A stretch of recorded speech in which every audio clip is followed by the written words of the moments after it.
Hello and welcome everyone to this session on case-based scenarios in medicine part 8. My name is Dr. Jhanvi. I am your anesthesia educator on Unacademy, and as usual this entire month we have been spending on case-based scenarios so that you'll get a little idea about all the case scenarios, clinical scenarios that can be coming in your exam. So first of all, I hope that you guys are able to see me and hear me well. If you can, please leave a thumbs up in the chat box so that I'm able to continue.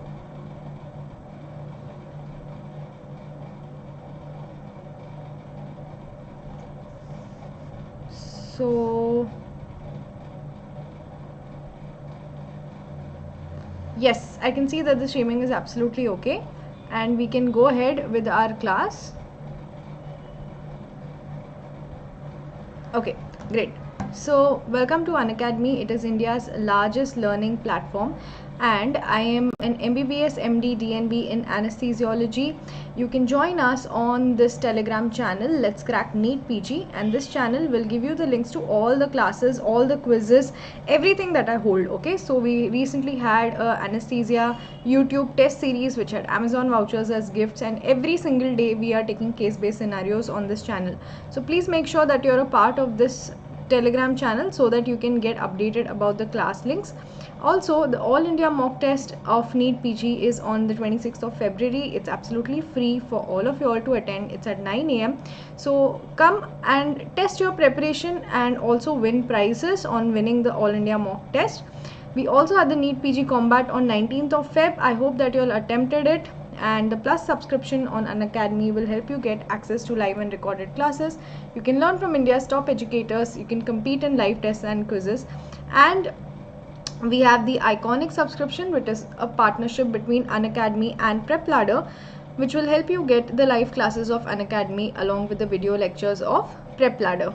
And these are our FMGE toppers. We also have the Educator Curated test series in medicine, OBGY, orthopedic surgery, biochemistry. So every week we have so many test series coming up, and the special classes that we have is a trial for you guys to try the Unacademy platform.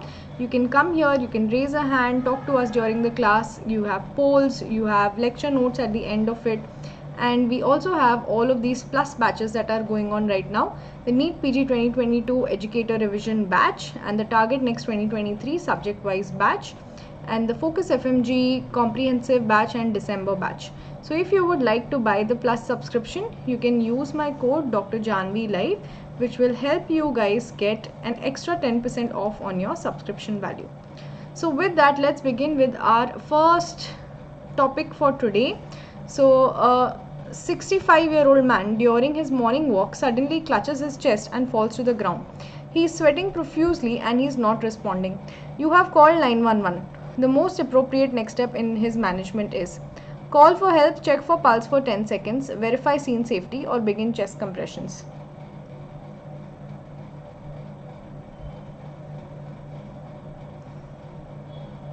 Mulai, my explanations are only for combat as of now. If in the All India mock test you have any doubts in the anesthesia questions, you guys can totally ask me and I would be happy to help you guys.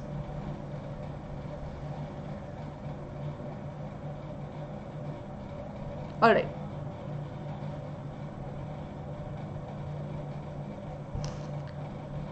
So are you guys sure about what you're answering? Nishi, Akash, think twice before answering. See, so many things have already happened. He's not responsive. You have called for help. What is the next step that you'll do? Come on, Mulai, Karthik. Yes, very good. So these are the kind of questions where you would have studied CPR 100 times, but still you will end up making a mistake. Why? I'm telling you, most of the people would go ahead and answer it as check for pulse for 10 seconds because they would feel that you have to do that next step in management, correct? But what is the next step in management? The next step in management is something that you have not done before, something that as per the protocol you have missed out.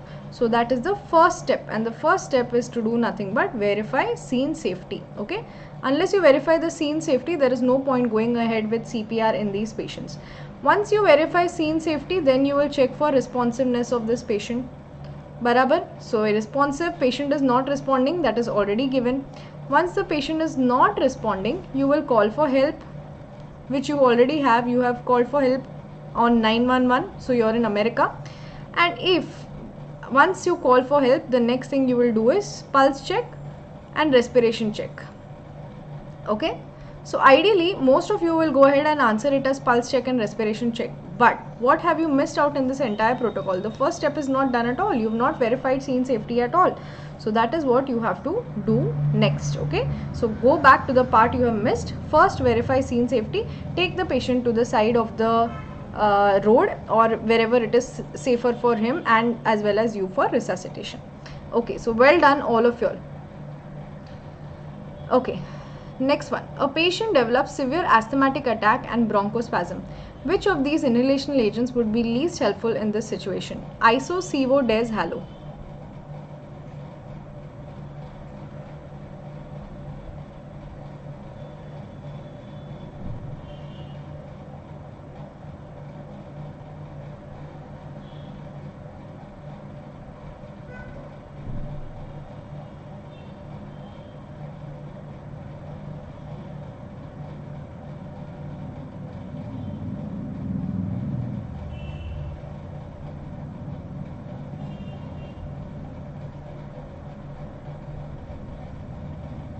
Okay, Akash is saying answer is C. Mulay is saying answer is D. Halothane. Any other answers, guys? Read the question carefully. What am I asking? Which will be the least helpful in this situation?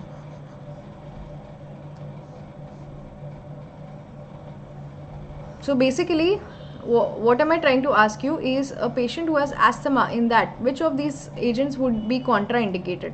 So you should be knowing the IV anesthetic agent that is contraindicated in asthma and the inhalational agent that is contraindicated in asthma. Batao.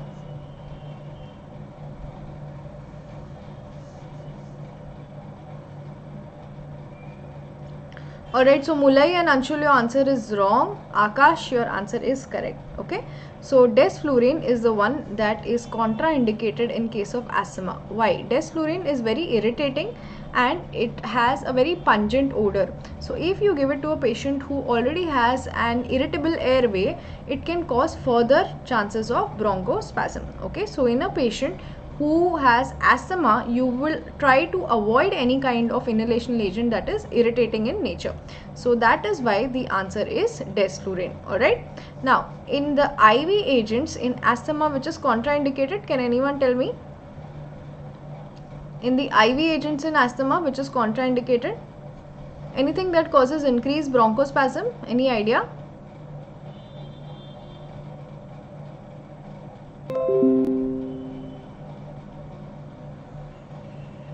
Alright, so you have barbiturates. Okay, so your barbiturates cause increased bronchospasm. So the drug that will be contraindicated will be thiopenton. Alright, so now since we are discussing what is the agent that is contraindicated in case of asthma, IV and inhalational, can you tell me the agent of choice in case of asthma, which will help in bronchodilation? The IV agent as well as the inhalational agent that will help in bronchodilation. Batao.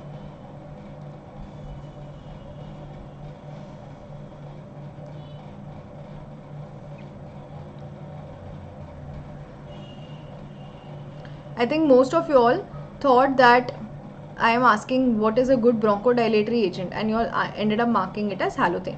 Remember, in your inhalational agents, your halothane and sevoflurane are the best because they cause maximum bronchodilation. Okay, so out of both halo and sevo also, halo is the one which causes maximum bronchodilation. So if you want to prefer one agent for asthma, it would be halothane. If that is not given in the options, go for sevoflurane. Okay, Anshul, we are talking about anesthetic agents. We are not talking about any other agents. So albuterol of course is a bronchodilator, but we are talking about the bronchodilatory anesthetic agents. Okay, and IV anesthetic agent which will help in maximum bronchodilation is ketamine. So whenever you are studying or discussing anything, just remember that Yes, Akash, where previous question was verify scene safety.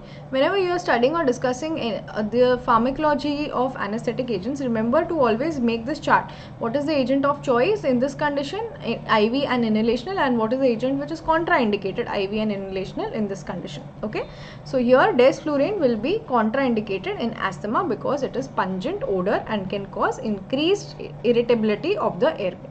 Okay, alright. A child is posted for elective surgery to correct posterior urethral valve. The mother was asked to follow strict starvation guidelines. As the child was crying, she gave him half a glass of tea and one biscuit. By how much time does the surgery need to be postponed? 2, 4, 6 or 8 hours?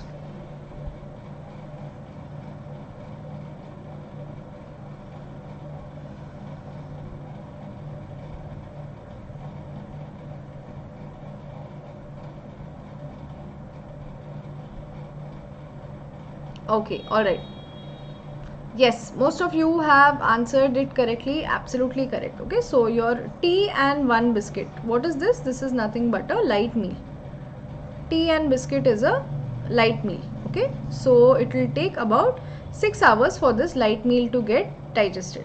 Fairs and mulai, 4 hours is incorrect. Can you tell me 4 hours is starvation guidelines for what?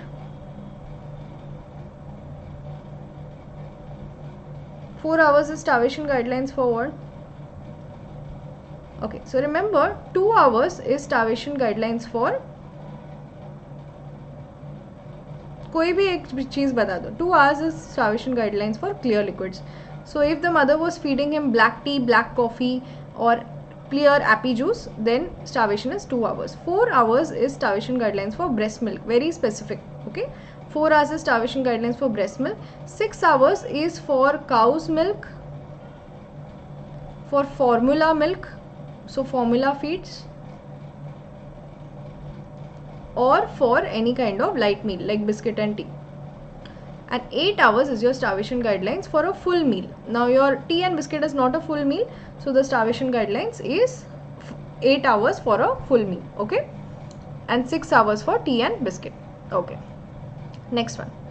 While inserting a central venous catheter in the IJV in a tracheostomized patient, there are supraventricular arrhythmias when you insert the guide wire. What should be the immediate next step? ICD insertion, needle thoracocentesis in second intercostal space, needle thoracocentesis in fifth intercostal space, or withdraw the guide wire. I hope you guys have seen the procedure of inserting a guide wire and an ICD. Sorry, you will have seen the procedure of inserting a central venous catheter. It's not stuck. Mulai, you can refresh your page.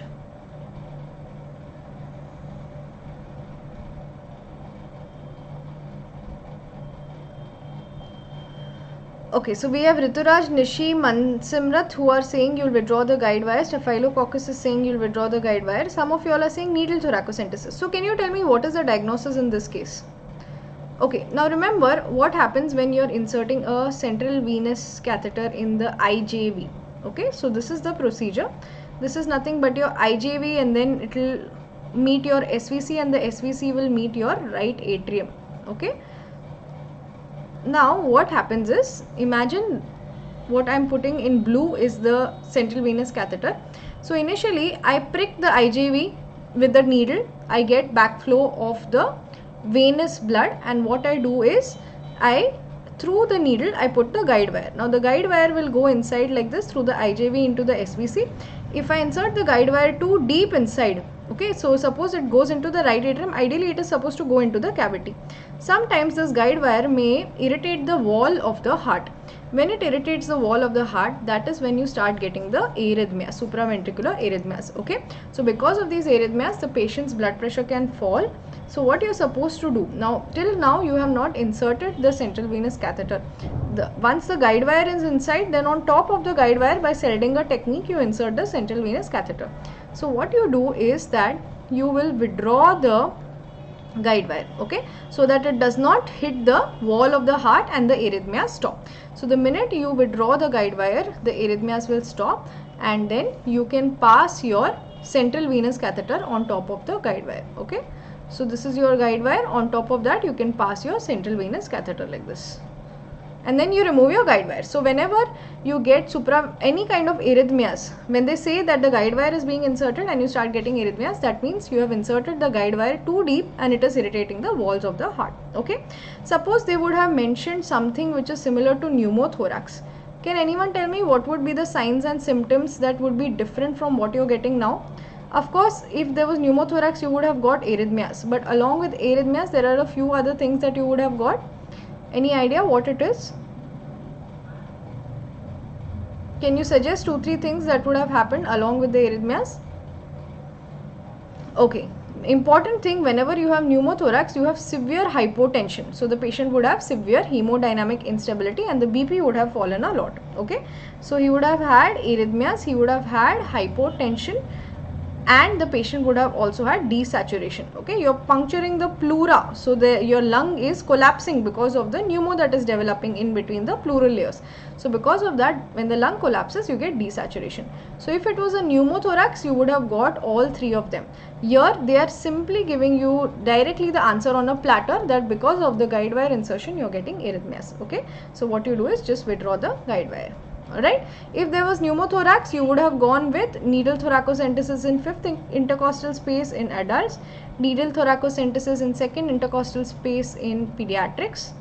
Also here mid axillary line in pediatrics, mid clavicular line, and ICD insertion is done after the tension pneumothorax is relieved. Alright, okay, moving on to our next question. A patient in the EMS is having a seizure. You give midazolam. Now he becomes apneic and he is having tongue fall. Which of these should be used? I will just mark A, B, C and D.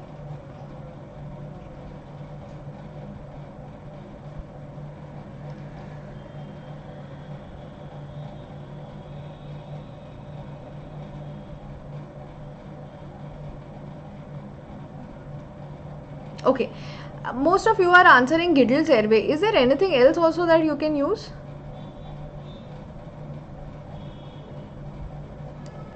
Alright, I am giving you guys another option, all of the above.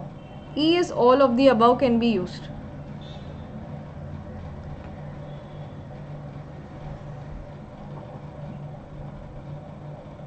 Now tell me what is the correct answer if I am giving you guys 5 options over here. Anyone wants to change their answer?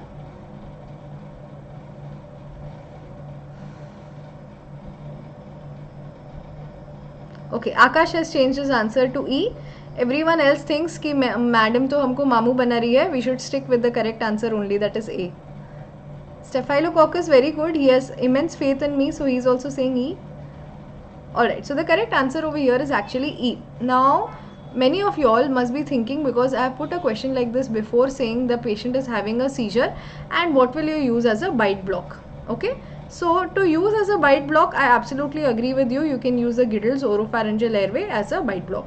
But here I am not asking you what will you use as a bite block. What am I asking you over here? Patient is having a tongue fall. So if he is having a tongue fall, what is happening? His airway is getting obstructed. So to take care of the obstructed airway, what can you do? Either you can put a Giddle's oropharyngeal airway, so that is correct, or you can put a nasopharyngeal airway. If you put a nasopharyngeal airway, from behind it will push the tongue forward. So you can put nasopharyngeal airway also. Then if the tongue fall is so much that you are not able to maintain the patency of the airway at all, you can even intubate the patient, or you can even put LMA in the patient. Okay, so to secure the airway of the patient, the better ways to secure the airway is by endotracheal tube or by LMA also. Okay, so the answer is actually all of the above can be used. Mansimrat, nasopharyngeal airway can prevent tongue fall. Not prevent, it can take care of tongue fall. Okay, not preventing it. So what does nasopharyngeal airway do? Just imagine I put it from my nose, it goes right behind till the oropharyngeal cavity. This tip will go till the oropharyngeal cavity and it will push the tongue forward. So the tongue which is falling behind will be pushed forward. Okay, so your airways both push the tongue forward. Your endotracheal tube and LMA will actually secure the airway. So if the patient becomes apneic and you have to take care of the situation, you can use any of these.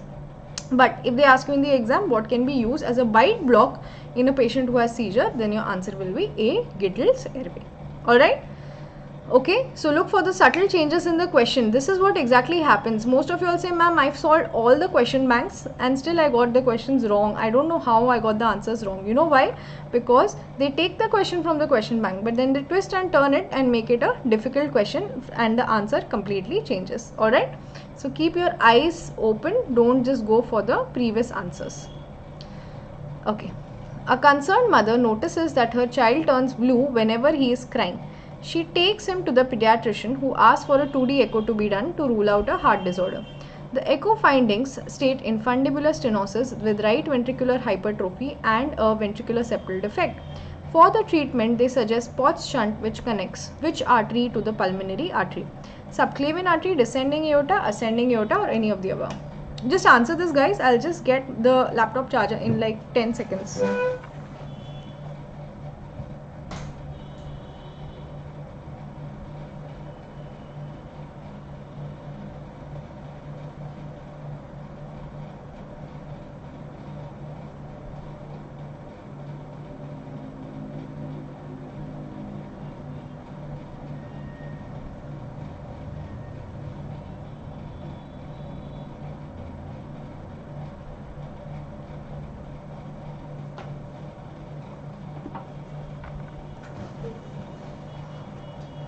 Okay, so we are back.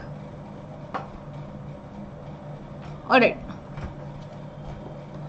so here you should be knowing all the shunts of the heart.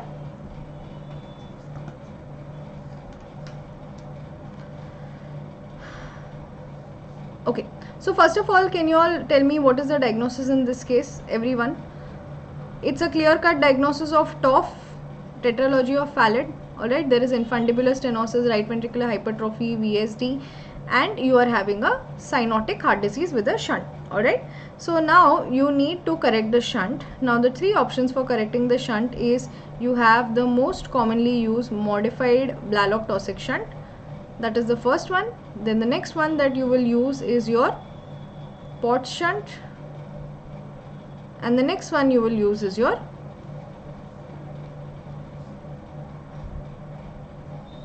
after Potts shunt, you have Watterson shunt. These are the three most common shunts that we use in case of TOF. Alright. Yes, Akash, there is a mnemonic. That's why I am telling you the answer over here. Now, just remember, BT shunt everyone remembers. Obviously, for all three of them, you are connecting them to the pulmonary artery. The shunt is between pulmonary artery and some other artery. Okay. So, in BT shunt, you are connecting the subclavian artery. This to everyone knows. Now, what about Potts and Watterson? Just remember that this is a pot, okay, and you're pouring water on it from above. So if this is a pot and you're pouring water in it from above, so water is coming from above, so it's coming from the ascending aorta, okay, and pot is present below, so the pot is descending aorta. Alright, so you're connecting descending aorta to pulmonary artery in case of Potts shunt, and you're connecting ascending aorta to pulmonary artery in case of Watterson shunt. Clear? Okay. So here we are talking about Potts shunt. So the pot is below, so it is descending aorta to the pulmonary artery. ठीक है? अभी याद रहेगा. This is an easy mnemonic. Alright, and BT shunt, so everyone knows. Okay. If they ask you what position should be given to the child during a cyanotic spell, what will the answer be? Any idea?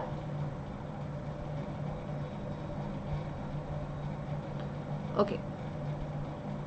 Think about the position that has to be given to the child. Till then we'll move on to the next question. A mother has just delivered her baby by LSCS under general anesthesia. Once the child is handed over to the father, he notices that the baby is a little lethargic.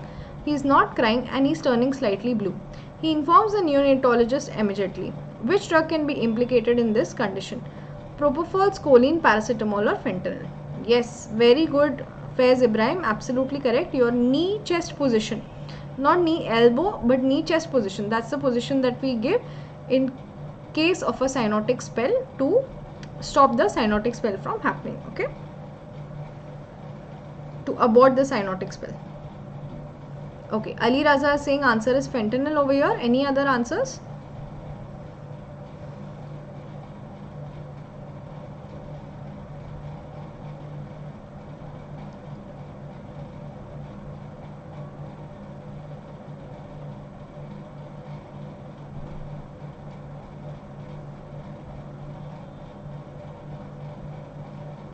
Okay, any other answers, guys? Is the video stuck? Suddenly when you guys stop answering, then I'm like, is my video stuck or is your video stuck?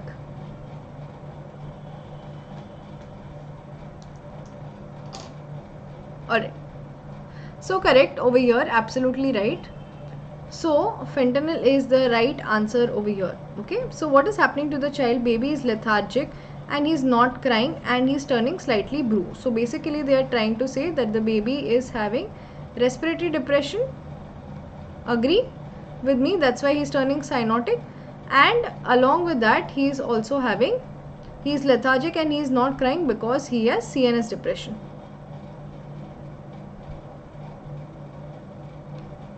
Okay, हाँ I know YouTube पे बहुत lag आता है, I am very sorry about it. Alright, so CNS depression and respiratory depression in the baby. Now obviously the drug that is there is coming through the mother. Now which is the drug which is the maximum, which has maximum lipid solubility and can pass easily through the placenta from the mother to the child, and it can cause all of these problems. So that is nothing but our opioids. Remember, opioids have very high lipid solubility, and as a result of this the opioids can pass from mother to child and quickly cause CNS and respiratory depression. So that is why as soon as the baby comes out, the neonatologist is ready to resuscitate the child. Okay, so fentanyl absolutely correct, and the treatment for this is you can give naloxone to the child. Alright, okay. Next question. A newborn baby is noticed to have respiratory distress during breastfeeding, as a result of which there is poor feeding. The pediatrician is suspecting a trichoesophageal fistula. What bedside test can be done to confirm this? Now I have asked this question before, but this was just to clear a confusion that was there previously. So now I have framed this question very correctly, and I want you guys to tell me the correct answer for this. Upper GI scopy, X-ray, passing a Ryle's tube, or barium swallow? Okay, Ali is saying you'll pass a Ryle's tube. Akash Staphylococcus saying the same.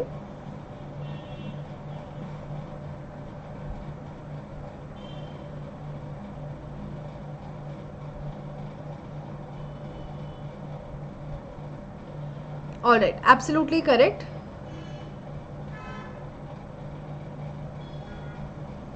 Yes, you guys are correct with this. So the answer, the question that they have asked specifically is what bedside test can be done to confirm this. Okay, so the bedside test that can be done to confirm this is to pass a Ryle's tube. So if you pass a Ryle's tube in the patient, that is the only way that you can confirm the placement of the tracheoesophageal fistula. If they would have asked you what test can you do to confirm it, you can do an upper GI scopy that will help you see the fistula between the trachea and the esophagus better. But if something has to be done by the bedside, then you pass the Ryle's tube and the Ryle's tube will coil, and that will confirm your diagnosis of a tracheoesophageal fistula. Alright, okay. Moving on to our next question. A pregnant woman with placenta previa is taken for emergency LSCS. During the surgery, she has major blood loss and cardiac arrest on table. In how much time should a perimortem cesarean delivery be carried out? 1 minute, 4 minutes, 2.5 minutes, or 5 minutes? This is another question where you all make a mistake many times.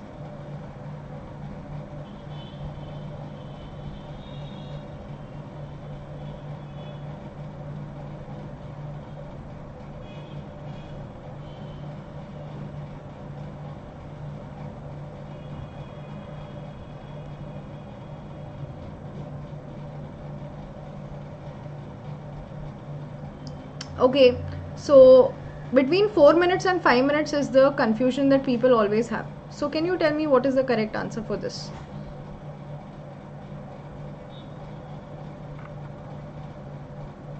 Alright, so remember what happens is, suppose there is a cardiac arrest in a pregnant female. Okay, so you start giving her CPR. When you start giving her CPR, you give continuous non-interrupted CPR for 4 minutes. If by the end of 4 minutes there is no ROSC, then you take the decision of carrying out a perimortem cesarean delivery. So at the 5th minute your baby should be out. Okay, so you're literally having that 1 minute to carry out the perimortem cesarean section and removing the baby out so that he does not become hypoxic and die. Okay, so what is the question? In how much time should the perimortem cesarean delivery be carried out? So the perimortem cesarean delivery should be carried out within 5 minutes. So if I have to answer this question, I would go with 5 minutes. Okay, 4 minutes, so you are giving ROSC only. By the 5th minute the baby will come out. So your perimortem cesarean delivery has to be carried out by 5 minutes. Alright? Okay? Okay. Yes, Tushar, absolutely correct. Okay, so now we are talking about the same patient. So you are giving her CPR. What will be the ideal position to put an IV line in this patient? IVC, femoral vein, popliteal vein or EJV?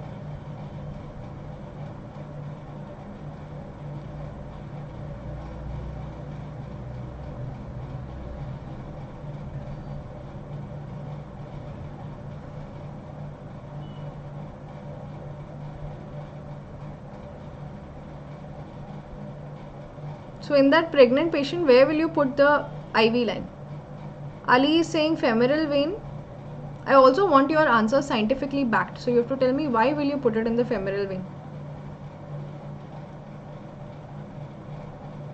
Balu is also saying femoral vein. Is there any reason you all will put the IV line in the femoral vein in the pregnant patient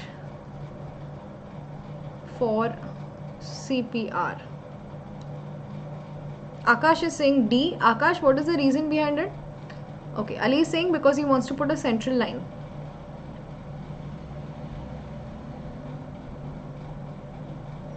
Alright, I'm waiting for, so many of you all are online but no one is answering.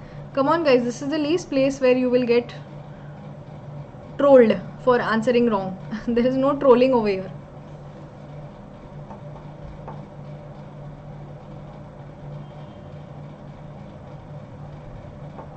Okay, just tell me, if the patient is pregnant, will you prefer to put an IV above the level of the diaphragm or below the level of the diaphragm? If this is your diaphragm, in a pregnant patient, will you prefer to put the IV above the diaphragm or below the diaphragm? And what is the significance of it? Alright, so remember, this is very, very important for you all to remember. In pregnant patient, the gravid uterus that is there, it will compress on two things. Your gravid uterus will compress on the IVC and on the aorta. Okay. Now your aorta too is non-compressible, so it does not matter. But the IVC that you have, it is a vein, it gets compressed. So all your lower limb veins that are there, they are all draining into the IVC. But the IVC here is getting compressed. So if I give any CPR drug into the lower limb veins like femoral vein, popliteal vein, IVC, if I give adrenaline, I give atropine, I give lignocaine, I give amiodarone, none of these will end up reaching the heart. Okay, your heart is here, none of these drugs will end up reaching the heart. Why? Because your IVC is getting compressed over here by the gravid uterus. So there is no point of me giving the drugs from the lower limb veins at all. Okay, so what am I supposed to do? Instead, I am supposed to take a vein above the level of the diaphragm so that this compression is not there. Okay, and this phenomenon is called as aortocaval compression. So ideally, I should be taking an IV line in the external jugular vein so that IV line will not get compressed. As a result of this, whatever I give, my life-saving drugs, adrenaline, atropine, amiodarone, all of them will reach the heart, they will act on the heart and the mother will survive. If I give it through the lower limb veins or through the IVC, it's not going to reach the heart and the CPR is going to be practically useless. Okay, did you guys understand what is the idea behind it? Does anyone still have a doubt about it? Okay, suppose I'll give you another situation. Suppose I am not able to find an IV line in the EJV. Maybe the mother is quite healthy and she has a short neck, so I'm not able to find the EJV. I'm trying to cannulate the IJV, that is also not happening. None of the upper limb veins are available. The only vein I can see very well is your lower limb femoral vein. Okay, for example, only the lower limb vein is well. Is there any maneuver that I can do which will remove this aortocaval compression, and it will help in passage of the blood from the lower limb veins to the IVC to the heart? Ali, you can put it in the IJV or the subclavian also. Of course, you can put it in any of the upper limb veins.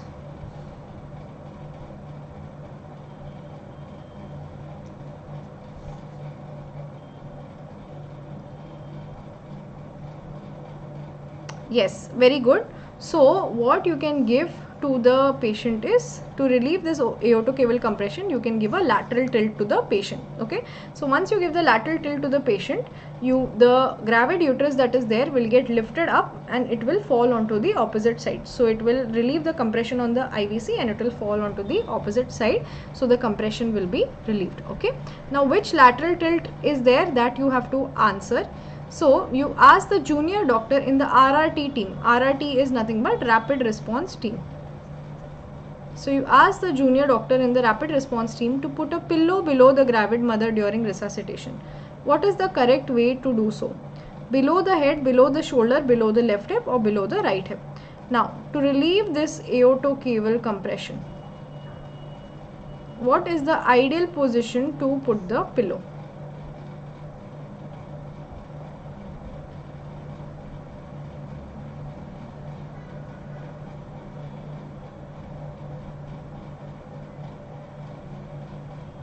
Yes, very good. So to relieve the aortocaval compression, remember, we always have to give a left lateral tilt to the patient. And to give the left lateral tilt to the patient, what do we need to give?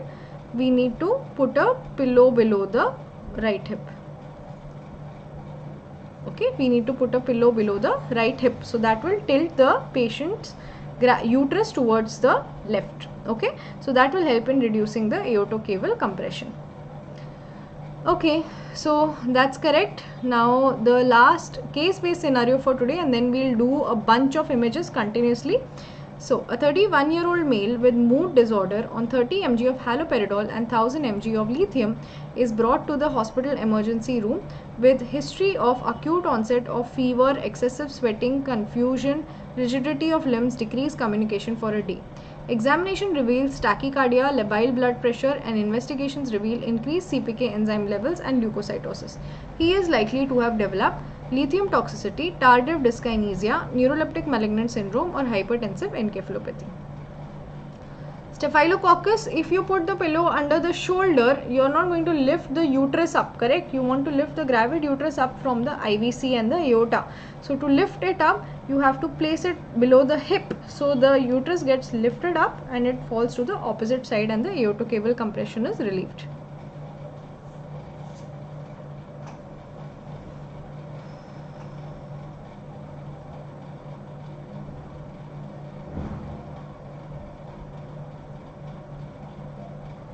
Yes, absolutely correct, most of you. So only Leo has answered it as lithium toxicity. But what are the offending drugs over here? He is taking two drugs. He is taking haloperidol and he is taking lithium. So this is a antipsychotic agent and lithium. Alright. So he is brought to the emergency room with fever, sweating, confusion, rigidity, decreased communication. So what are we talking about over here? There is hyperthermia, because of which he is getting fever and sweating, and also his muscles are becoming rigid. Okay, so there is increased muscle rigidity because he is getting rigidity of the limbs.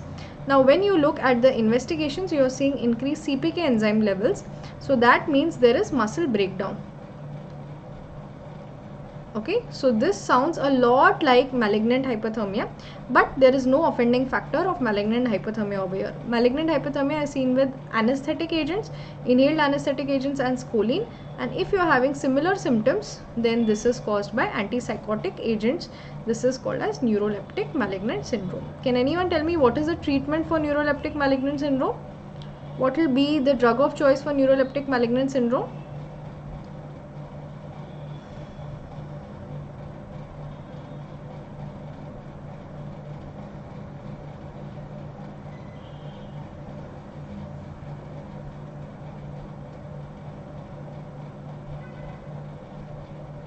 What will be the drug of choice for neuroleptic malignant syndrome, guys?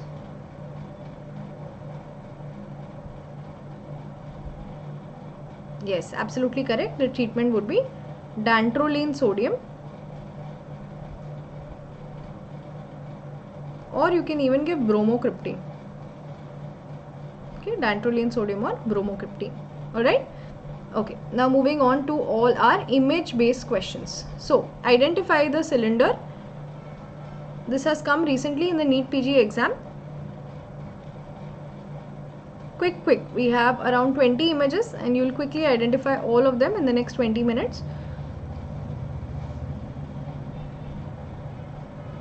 Yes, so when you have white shoulder, this is called as the shoulder of the cylinder, and you have black body. Okay, so black body with white shoulder. Staphylococcus, you can give bromocriptine also in the previous one. Absolutely, you can give dantrolene or bromocriptine, any of them. Okay, so white shoulder with black body, this is nothing but oxygen cylinder. How to remember color of oxygen cylinder? It's like Unacademy t-shirt. Black body and you have the white shoulder or the white logo. Okay, pehle we used to have Unacademy written over here, so that was white. Alright. Okay, now tell me quickly what is the color of nitrous oxide cylinder, what is the color of carbon dioxide cylinder, what is the color of air cylinder? Quickly tell me.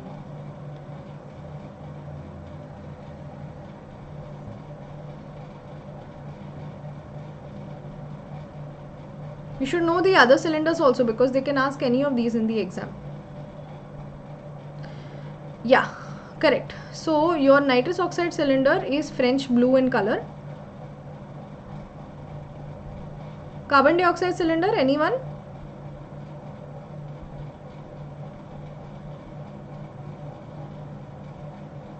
Carbon dioxide is grey, excellent. And air?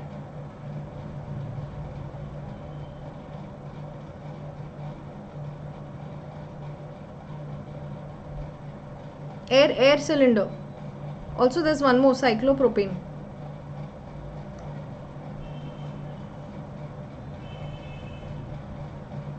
So air again is black and grey in color and cyclopropane is orange in color. So these are all the cylinders that you need to know. Alright. Okay. Now you also need to know the pressures of some cylinders. So you need to know the oxygen cylinder pressure, and that is about 1980 psi. Psi is nothing but pound per square inch. Kabhi in the exam they give it as 2000 psi, so that's very close to 1980, so you can go ahead with that answer also. And the nitrous oxide cylinder has 760 psi. Okay, psi again is pound per square inch. Kabhi 750 dete, kabhi 740 dete, those are close enough options. You can go with any of those options. Alright. Okay, now this patient comes to me with progressive dysphagia to solids and liquids. Identify the condition, give me the treatment of this patient.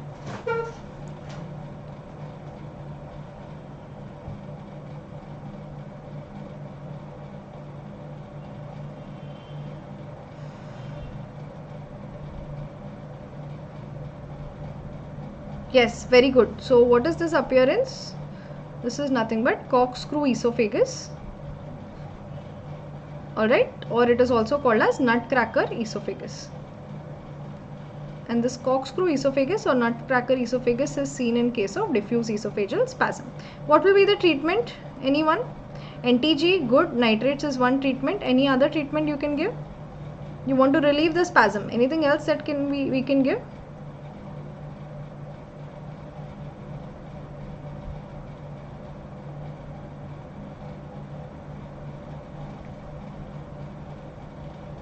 One more drug. Chalo, jaldi batao. One more drug that will help in relaxing the esophagus. Yeah, we can also give calcium channel blockers to the patient. Alright. Next one. So this patient comes to me with respiratory difficulty, fever and difficulty in swallowing. What is the treatment I will give him? Respiratory difficulty, fever and difficulty in swallowing.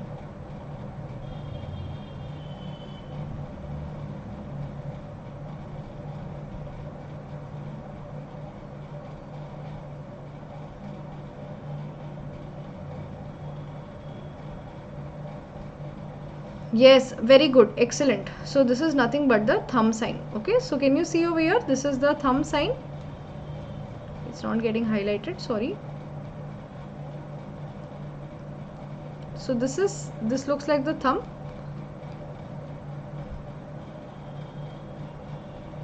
Alright, so this is the thumb sign, and this is seen in which condition? Thumb sign is seen in case of acute epiglottitis. So even though I am telling you the patient is having difficulty swallowing, you should look at the radiological investigation and come to the conclusion. Okay, you should not feel any difficulty swallowing it, so something must be wrong with the esophagus. Clearly they have given you the thumb sign over here. So what is the most common organism causing acute epiglottitis? We have H. influenza, most common organism. What will be the treatment? You have to start the patient of antibiotics. Okay, what is tripod sign seen in this condition? Anyone? Tripod sign seen in this condition?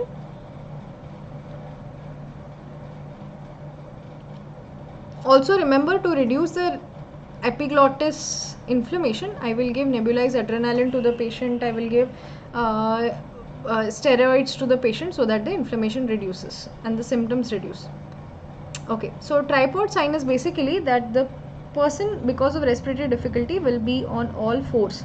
So both his hands will be down and his legs will be down, and he will be panting for breath. Okay, so that is called as tripod sign seen in acute epiglottitis. Okay, tripod जो होता है ना camera पकड़ने वाला, वैसे. Alright, identify the virus.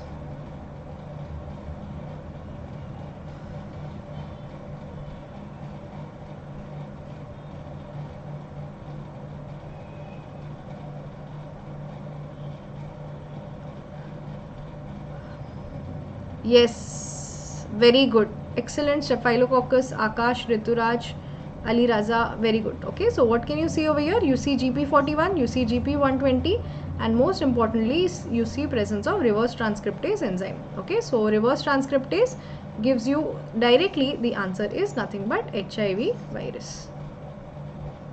Okay, those who have come in late, quickly just showing you the images we have done till now.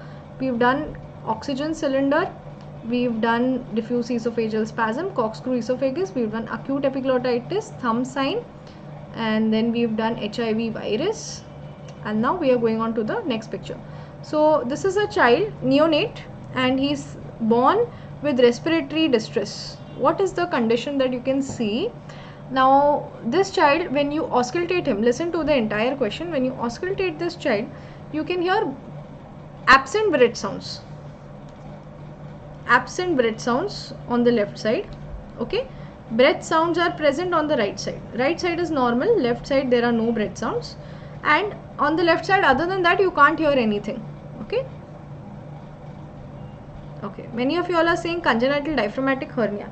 Tell me, if there was a congenital diaphragmatic hernia, if the bowel was coming into the left side, that is Bogdalic hernia, won't you be hearing the bowel sounds, gurgling sounds on the left side? I'm telling you that you can't hear anything on the left side, and the bowel is well within the abdominal cavity and the diaphragm is intact. This is not CDH. I'm directly telling you this is not CDH. But the patient is having absent breath sounds on the left side, and this is the X-ray. Now tell me, any idea?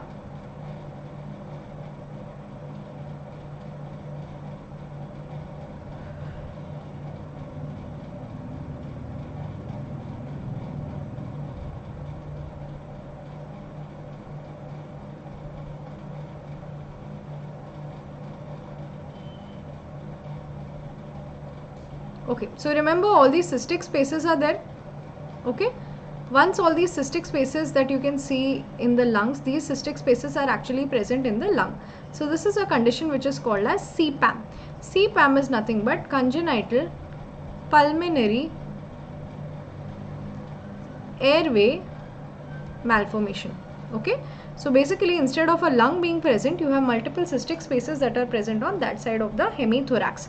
So because of these cystic spaces, there won't be any exchange of air or oxygen or carbon dioxide. So this patient will not be able to breathe from one side of the hemithorax. Only the right lung will be functioning. Okay, so this is congenital pulmonary airway malformation. This is very similar to CDH. How do you recognize between the two of them? Is that in CDH you will hear the bowel sounds and the gurgling sounds in the hemithorax. In CPAM, you will not be able to hear any of that in the hemithorax. You will just hear absent breath sounds. Alright? Okay, because there is no bowel herniation over here. Okay, moving on to our next picture. So, this patient comes to you with alternating diarrhea and constipation, and this is a picture of his colonoscopy. So, the part that you can see over here is the rectum and the sigmoid colon. And throughout the rectum and the sigmoid colon, you are getting these continuous ulcers. Identify the disease.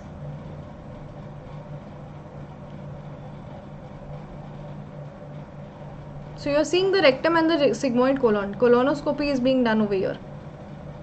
And there are continuous ulcers and polyps.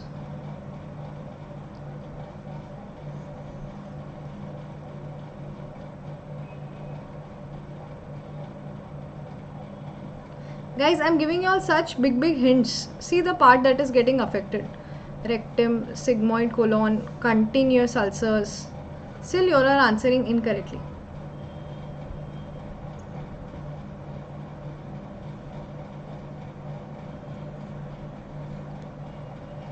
Are you sure it is Crohn's disease? In Crohn's disease, the rectum is spared, guys. What does Crohn's disease affect? Crohn's disease mainly affects the terminal ileum. Correct. And here the rectum is spared. But here I am telling you that in the rectum and the sigmoid colon, you are getting continuous ulcers. In fact, in Crohn's disease, you have skip lesions. On the other hand, in case of ulcerative colitis, okay, that's why I always tell you guys to remember this as ulcerative proctocolitis. So in case of ulcerative colitis or ulcerative proctocolitis, you are having continuous ulcers, and that continuous ulcers basically has involvement of the rectum as well as the colon, proctum and as well as the colon. So this is nothing but your ulcerative colitis. Alright. Okay. What will be the treatment for this? Anyone? Treatment for ulcerative colitis?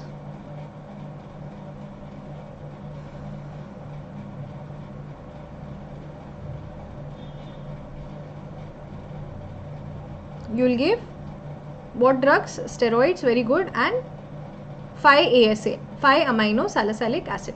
Okay.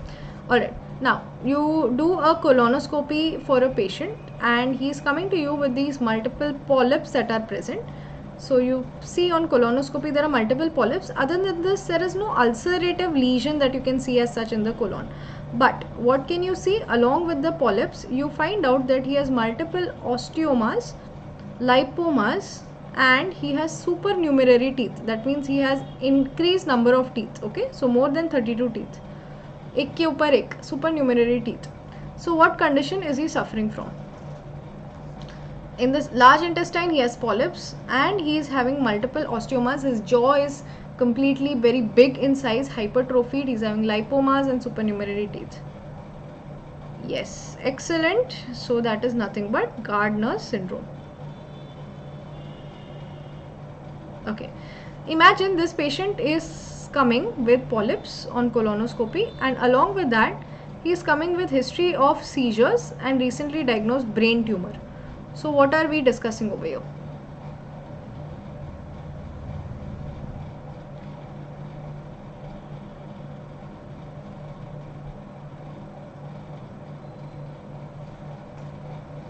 Polyps plus brain tumor, what are we discussing? Yes, excellent. So that is Turcotte syndrome. Okay. Now, if they tell you there are polyps, but in the small intestine, and along with that the patient is having pigmentation around his lips, what are they talking about?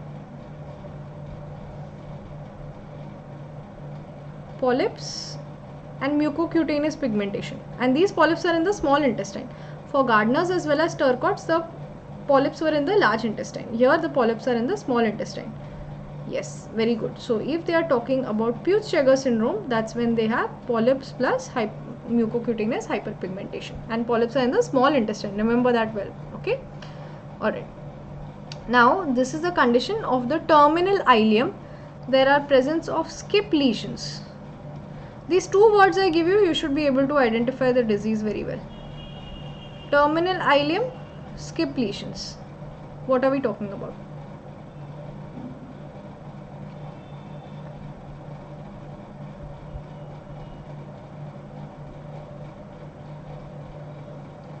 Yes, absolutely correct. Terminal ileum and skip lesion is Crohn's disease. Excellent. Okay.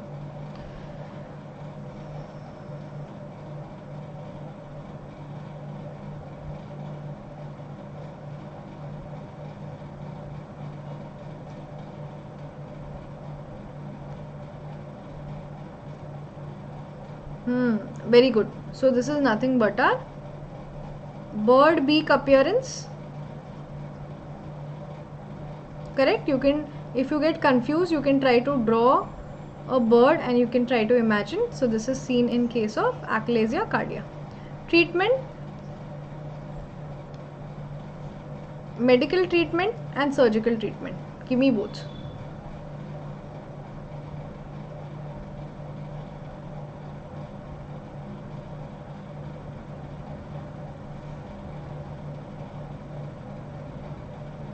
Medical treatment, surgical treatment, and give me the investigation of choice also. चलो जल्दी बताओ.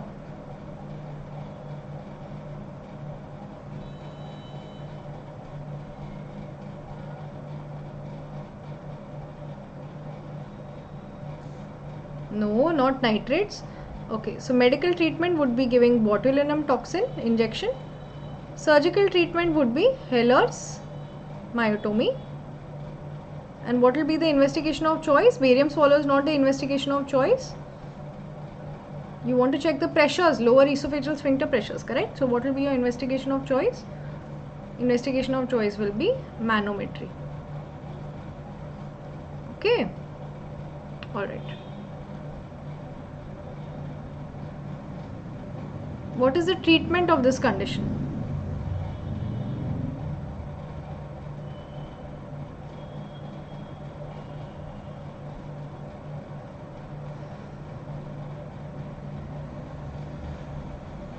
Esophageal manometria, to be very specific. Yeah, so this is a Bartholin cyst. You can see the Bartholin's gland is obstructed and a cyst is formed. What will be the treatment? The treatment will be marsupialization of the cyst. Correct. Marsupialization is nothing but taking a cruciate incision, opening up, emptying the cyst cavity so that the cyst does not form again. Alright? Okay. Farmer who is working in the sunlight and she comes to you with this lesion. What is the diagnosis you will give her?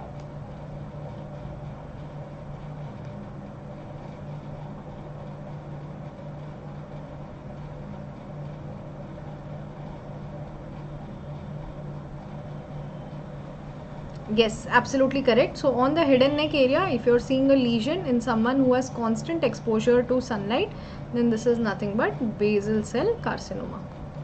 Okay, basal cell carcinoma. Alright. And the last question for today, what is the name of sign A, what is the name of sign B, and both of them are seen in which condition?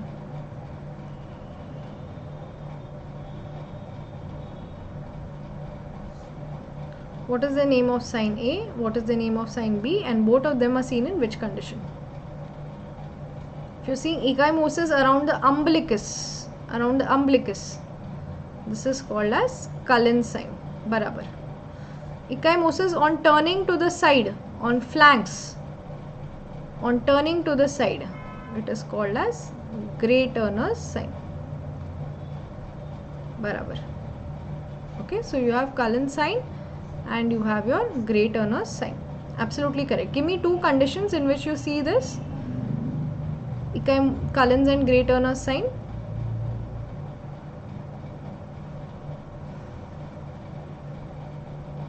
Yes, so you see it in hemorrhagic pancreatitis, that is one condition. Anything else?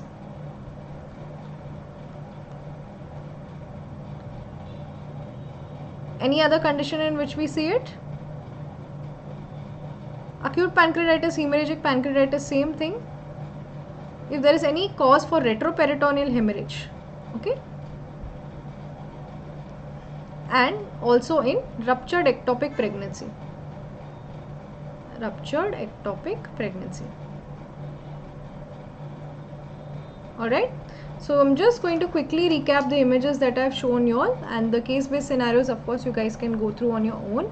So we saw Cullen's and Gray Turner sign, basal cell carcinoma, Bartholin's cyst and its treatment, achalasia cardia bird beak sign, your Crohn's disease. Then we saw polyps along with many different types of diseases. Then your ulcerative colitis, CPAM, congenital pulmonary airway malformation, HIV virus, acute epiglottitis thumb sign, diffuse esophageal spasm, corkscrew esophagus, and oxygen cylinder. Alright, other than that, we did a lot of case-based scenarios.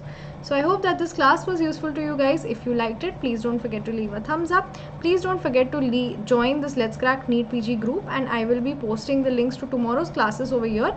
Tomorrow we'll be having 2 classes in the evening, continuation of the case-based scenario series. So make sure you're there on the Telegram channel. Mostly tomorrow will be 6 to 7 and 8 to 9. Alright? Okay.